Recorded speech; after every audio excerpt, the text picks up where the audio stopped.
Renungan ke-8 antara repot nasi dan repot visi.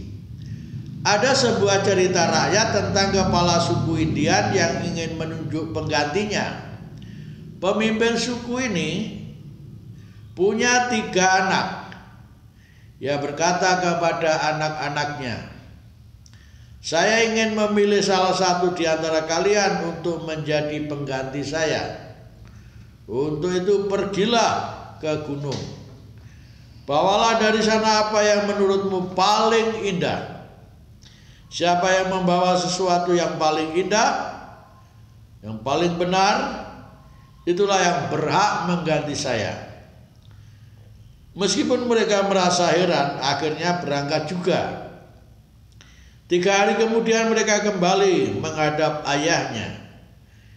Si sulung membawa sebutir batu yang licin, bundar, dan memancarkan sinar yang indah sekali.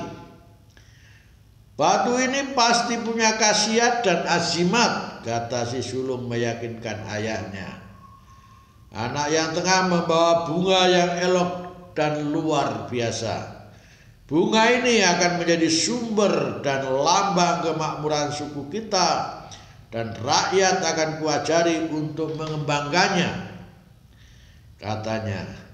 Lalu giliran si bungsu, ia menghadap ayahnya dengan tangan kosong. "Ayah," katanya menunduk, "saya tidak membawa apa-apa. Tetapi saya melihat di seberang sana hamparan padang rumput yang hijau subur luas. Saya menemukan visi ke mana suku kita ini seakan saya pimpin untuk memperoleh hidup yang lebih baik." Seorang pemimpin apapun, lebih-lebih kepala negara di masa transisi, tidak dapat dibenarkan bila ingin meraih kekuasaannya dan mempertahankan status quo dengan mengandalkan aji mumpung, khasiat jabatan untuk mendudukinya, hingga dengan kekuasaan di tangannya itu atau azimat, ia dapat berbuat dan menginginkan apa saja. Lalu ia hanya akan membangun kekuasaan yang kuat dengan orang-orang dekatnya. Inilah kepemimpinan yang diciptakan pada masa Orde Baru, yang hanya berputar-putar pada orang-orang di sekitar, hubungan tertentu, vested interest yang terkungkung dan eksklusif pada sekitar orang dalam, inner cycle, yang berpusat pada presiden. Hal itu lalu mengakibatkan rezim H.M. Soeharto dapat bercokol di kursi kekuasaannya hingga 32 tahun sebagai presiden. Karenanya dapat dimengerti bila setelah beliau turun tahta, hujatan datang bertubi-tubi dari orang-orang atau pihak-pihak yang tidak diuntungkan dalam pemerintahannya, yakni orang-orang yang berada di luar lingkaran. Meski ada juga yang dulu di dalam kekuasaannya, mereka menjadi outsider. Pada era reformasi, sewaktu pemerintahan B.J. Habibie coba memberi kesan inklusif dengan merekrut berbagai kalangan dari dalam kabinetnya, meskipun hanya 16 orang yang baru dari 36 menterinya. Begitu pula dengan kebijakan-kebijakan lain, pemerintahan Habibie terkesan terbuka terhadap aspirasi rakyat. Seperti misalnya dilepaskannya tapol-napol, penarikan sejumlah militer dari daerah operasi militer DOM Aceh dan Timur Timur, subsidi dan pemotongan jalur distribusi 9 bahan pokok atau sembako, kebebasan membentuk partai, dihapuskannya kesulitan mendapat SIUP, dan sebagainya. Namun apakah itu berarti pemerintahan Habibie sudah komitmen pada reformasi?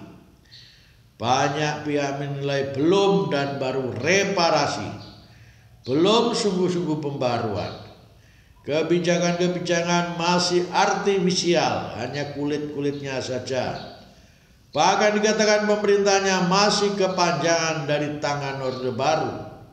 Pemerintahnya juga cenderung reaktif dan belum proaktif dalam menangani kasus-kasus yang dituntut oleh masyarakat.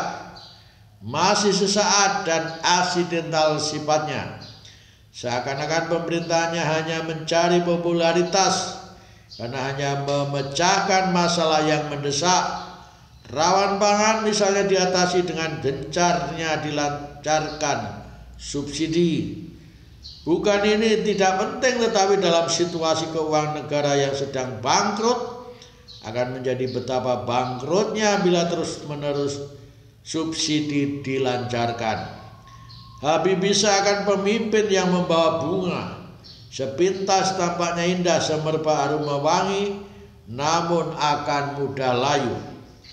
Seorang pemimpin apapun, lebih-lebih kepala negara, haruslah menyadari bahwa dalam menjalankan tugasnya mesti berawal dan didasarkan atas visi yang jelas, dirumuskan dan dipahami. Visi itu harus bertitik tolak dari evaluasi masa silam dan dalam persamaan persepsi yang dirumuskan dalam pedoman-pedoman yang berorientasi tidak cuma untuk masa kini, tetapi menjangkau masa depan. Tidak hanya reaktif tetapi proaktif dalam koordinasi yang kompak, mampu menerjemahkan dan memformulasikan visinya baik itu untuk tingkat lokal maupun nasional. Dalam hal ini pemerintahan Habibie sering dipertanyakan. Yesus sebagai seorang pemimpin tidak hanya memenuhi kebutuhan para pengikutnya sesaat betapapun pentingnya, namun ia membawa misi ke depan, visi yang berorientasi pada kerajaan Allah. Yesus bersabda, "Aku berkata kepadamu, sesungguhnya kamu mencari aku bukan karena kamu telah melihat tanda-tanda, melainkan karena kamu telah kenyang. Bekerjalah bukan hanya untuk makanan yang dapat binasa, melainkan makanan yang bertahan sampai hidup kekal, yang akan diberikan Anak Manusia kepadamu." Yohanes bab 6 ayat 26 sampai 27. Yesus pun pernah bersabda, "Manusia hidup bukan hanya dari roti saja, melainkan dari setiap firman yang keluar dari mulut Allah." Matius bab 4 ayat 24. Pemerintah pun tidak cukup memberi nasi kebutuhan sesaat. Ia tidak dapat menjadi pekerja sosial karitatif seperti dulu Menteri Sosial membagi-bagikan nasi bungkus. Kalau hanya itu, simbol-simbol jamu gendong pun sanggup melakukannya. Lebih dari itu, pemerintah harus membuat keputusan-keputusan atau meminjam dalam bahasa kitab suci firman yang keluar dari mulut pemerintah yang konsekuen dan konsisten. Kalau pemerintah hanya repot nasi, krisis akan berlarut-larut.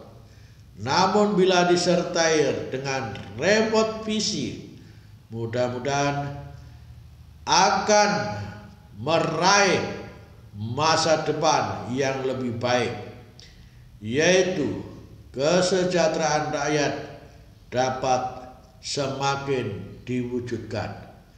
Tuhan memberkati kita. Amin.